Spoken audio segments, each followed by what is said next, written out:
Hey guys, Ivan here, and in today's video we got a couple of really interesting bodybuilding updates. The first thing we got is a physique update by Derek Lunsford at 2 weeks out of Pittsburgh Pro. And you guys know that I made a video about how Derek doesn't look exactly dry, that he might be behind for this show. And here he's showing us a little bit more of his physique. He's still not taking his shirt off, but he's showing us like his shoulders, his arms, his upper chest, stuff like that. Then we can get an idea of like where his conditioning is right now, how dry he is, how detailed he is, how full, how big he is. And you know, I gotta tell you, it looks good. It looks good, to be honest. It looks good for Derek Lunsford. If we saw a physique update from Nick Walker hitting the same poses, wearing the same t-shirt, and he looked like this, then that would not be good. Why? Because Derek is not really known for having the most conditioned delts and arms and upper chest. Like, that's the area where he looks really smooth for some reason. It's not like he's holding water or fat in that area. No, I think it's just the quality of the muscle. Even when he's like really shredded, that's the area where he is definitely the softest at. And if he is this conditioned in this area right now, then you know that the rest of his body is more conditioned. And I gotta say, his upper body right here, this area that he's showing us, looks pretty lean. Like, there is some separation, there are lines, there are cuts, you know, he looks pretty shredded in that upper body, chest, shoulder, arm area. And the thing is also, he is freaking huge, man. He is full. And I think last year at the Mr. Olympia, the reason why he failed so badly was because, not so much because he was not conditioned. He wasn't conditioned, but I think it was mainly the flatness issue. So him being this big and full at this point with this kind of condition, I think it's a good thing. I think it's a very good thing. I mean, in that previous physique update, he wasn't really a physique update. It was just basically his shoulders without even flexing them, and like his face. You know, I assumed he might be late, but now that I'm seeing this, I think he's bringing it. I think he's definitely bringing something nasty to the Pittsburgh Pro stage. He's massive, he's really freaking full and big and round, and again, conditioning for 2 weeks out looks good in this area, and you know that his back is in better condition, his glutes are peeled, his legs are also probably shredded as well, and the fact that he is so big and full means that he didn't lose, I think he didn't lose like the fullness in the legs, which is very important for Derek. That's also one of his weaknesses, like his legs tend to get a lot flatter and smaller when he is dieting, but since he is this big and round and full, I'm expecting him to be just massive everywhere. So I don't think he's going to lose the legs this time around, and I think Acito is going to dry him out really good in that last week, and yeah, this looks very good. It seems like we're going to see Derek at... well, it's impossible to say that he's going to be 100%, but if everything goes well for him, I think he's going to be around 100%, his absolute best, but you never know what can occur in those last 2 weeks. Sometimes things go wrong. I'm not saying that's gonna happen, and I don't want that to happen, but sometimes it does happen. You know, bodybuilders look phenomenal at like 2 weeks out, and then in those last 2 weeks, something happens and things go wrong. So you can't tell for sure what he's going to bring, but at this point, this definitely looks promising. If everything goes well, he is going to be 100%. Does that mean that he's going to win Pittsburgh necessarily? Can somebody else like Nick Walker actually push and beat Derek if Derek is actually 100%? Yeah, I still think it's possible because Nick is looking absolutely insane at this point, and he's showing us his entire physique, and it seems like he's bringing something similar to, let's say, Arnold Classic 2021, only bigger. So That's gonna be crazy. The last time when we saw these two guys on stage, it was Mr. Olympia 2022, and even though Nick was massive at that show, he wasn't exactly super conditioned. And it seems like he's actually bringing it this time around, and based on what I'm seeing, I still believe Nick can do it, but is it going to be easy? Absolutely not. Is Derek failing with conditioning? Is he behind? No, I don't think so. Again, based on that video, it seems like he is looking exactly the way he should be looking at this point.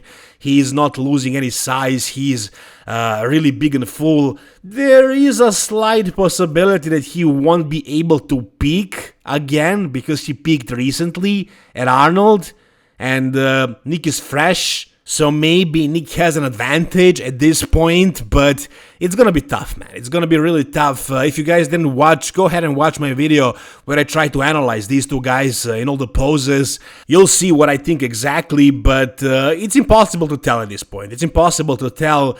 I mean, just making these kind of videos and trying to guess who's gonna win, who's gonna do what, who's gonna look like what, it's just, having fun, really. Like, it's impossible to tell, it's impossible to predict anything until we actually see these guys on stage, compared in all the poses. We won't know anything, but I mean, looking at what we're looking at, I think we can get a pretty good idea.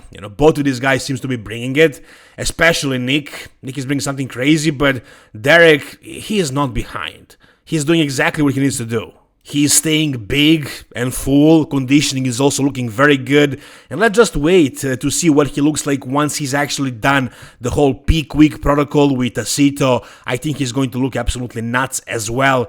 It's going to be a hell of a show, man. It's gonna be a hell of a top 2. I can't wait to watch that. It's gonna be an epic showdown. I can't wait to watch it, to be honest. But whatever you guys think based on this video now, tell me down below. Who do you think is winning, Derek or Nick, or somebody else? Somebody else like Krizo, for example, because we got a physique update from this guy as well. Check this out, guys. Check this madness out. I mean, look at the freaking delts, for example, first. This is the kind of conditioning you see only in Classic. I mean, not a lot of guys in Classic have this kind of conditioning, this kind of details, especially in the delts. Like, Wesley Wissers has this kind of thing, and I don't know if anybody else does. Krizo is like the next guy. I mean, this is absolutely insane, and this is open bodybuilding. This guy is a mass monster. He's like 300 pounds on stage, almost. And then also, like, the arms, the chest. Look at the chest separation. There is no bodybuilder today with the better quality of the muscle, with skin thin like this. This is onion skin. This is the definition of onion skin. This is like Munzer level of conditioning, right? I mean, this is absolutely crazy right here. But then again, I don't want to be tricked by the photos. It happened many times before. Guys look absolutely crazy in their Instagram photos, and then on stage it's a completely different story. So I'm not sure what to expect, really. I also don't know what Krizo looks like in like all the poses, in his back shots, in his side shots, what his legs look like, how conditioned he is in the back, in the glutes, in the hamstrings, that kind of stuff. But based on this, I can get a pretty good idea. I can make a pretty good assumption that he is peeled everywhere.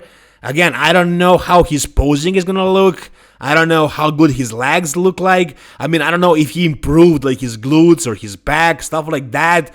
But let's wait and see. Let's wait and see. From what we can see right here, this looks absolutely nuts. And I think one thing is for sure, pretty much. I mean, until we see it, we don't know, but I'm pretty sure this is going to be the best Krizo ever. The best Krizo we ever saw. I mean, I don't know if he improved his physique, but I do know that he has a posing coach, Lucas Osladil, so Krizo is going to pose better. That was a big issue for him so far. I mean, yeah, he needs to work on his development of certain body parts as well, but if he just fixes the posing, if his posing is a lot better, I think he can hide a lot of those flaws as well by doing that. And you can see that he is shredded, man. Like, his body fat percent is, I think it's going to be the lowest on that stage. I don't know if Nick is going to be leaner than this. I really don't think Martin is going to be this condition based on that guest posing at 3 weeks out. Guido, we saw him at Brazil, like he was really lean, but I don't think he's at this level. The only guy that can match Krizo with conditioning is, in my opinion, Nick Walker, but based on what I'm seeing, I think Krizo is definitely ahead. I mean, this is an insane level of conditioning. And it's not like he wasn't bringing it before, he was, for sure. He is the conditioning guy when he is on. He failed a couple of times, like that one time at the Mr. Olympia, he was like too dry, too flat. It didn't work in his favor. Then at the Prague Pro, I remember he also came in a little bit too full. He tried to fix that flatness issue, but he was just bigger, but not as conditioned. And like last year at the Emperor Cup Spain, when he was injured, he was off with conditioning. But there are a couple of times when he really brought really good look, and the only problem was posing. I mean, he won those shows, like the Emperor Cup Spain that one year, and he was 7th at the Mr. Olympia. This time around, he's bringing something absolutely insane, a new level of conditioning, better posing, I believe so, and hopefully those two things are going to be enough for him to do really well. How well can he do? Can he, like, beat the top 2 guys? No, but can he beat top 3? Can he surpass, for example, Martin? Can he beat Guido and William Bonac? That can definitely happen. In my prediction, I do have Guido beating Krizo, but I'm not sure about that one. That's the most tricky one for me right now. I think those two guys are very close. Maybe Krizo is better. I mean, not very close. In my eyes, like, there is a possibility that these guys can switch, but we'll see on stage how close they really are. I have no idea. And as far as, like, Martin, I don't know. Also, I think Martin is a better bodybuilder than Krizo. I mean, he placed 4th at the Mr. Olympia, but you never know. Like, he doesn't always bring it, and it seems like Martin is definitely behind at this point. So maybe Krizo brings something absolutely insane. Martin doesn't come at 100%, and Krizo beats him. That's a possibility for sure. But we'll see in 2 weeks. Right now, what we're seeing from Krizo looks really nasty, really promising. Whatever you guys think, tell me down below. Alright, the next thing is, at this point I'll say confusing. I wasn't sure if Regan was even prepping for the New York. That was the plan. That is the plan. But based on his physique updates recently, I thought he might have, changed something. But it seems like no, he is prepping. He says here in the caption, "My current chest and shoulder workout as we enter the final weeks of contest prep." So he is 3 weeks out. 3 weeks out of New York Pro. And this is what his conditioning looks like. What do you guys think? I mean, after just looking at Krizo, looking at this right now, is the conditioning comparable? I mean, Krizo is competing at New York. He is jumping into Pittsburgh as well. I'm saying jumping because his plan originally was to do the New York only, to start with New York, but I guess his conditioning was, going really well, and he decided to do Pittsburgh as well. But he's going to be facing Regan at the New York, and this is what Regan looks like at 3 weeks out. Conditioning is most certainly not comparable to that of Krizo right now. Is the size there at least? Is this going to be the biggest Regan we ever saw? Maybe. He looks pretty big, pretty wide and full and massive, sure. I mean, is he at the level of size of these guys like Krizo and Nick and Derek? No, he's not that big. I mean, he's like 300 pounds in the off-season, and Krizo is like 300 pounds, almost 300. I think he's like 290 shredded. And these two guys are the same height pretty much. And Regan is like 260 maybe in shape. So definitely smaller and definitely a lot less conditioned. Has a better shape though. Definitely has a better shape. And is a better poser. Is that going to be enough to beat a guy like Krizo? I don't see that happening. I think Regan is going to be pretty soft, pretty watery at New York, and maybe he's going to sharpen it up and do some other show like a month later, something like Japan Pro or something like that, something in Europe maybe. And he's most likely going to win one show and qualify for the Mr. Olympia. I mean, he was top 10 at the Mr. Olympia, so he can definitely win a pro show, but to go against the top guys, No, not this year. Like, we're waiting for that to happen, and every year it seems like he might do it, but he never does it. And at 3 weeks out right now, we can see that he looks like the old Regan. He might be a couple of pounds heavier or like a little bit better in some poses, but is this going to be something new from Regan? No. Same good old Regan. But whatever you guys think, if you think he's going to do exceptionally well or whatever, tell me down below. Tell me also what you think about Krizo or Derek Lunsford. If you guys enjoyed this video, give it a thumbs up. And for more content like this, guys, subscribe to the channel. Thank you so much for watching. See you soon. All the best and bye-bye.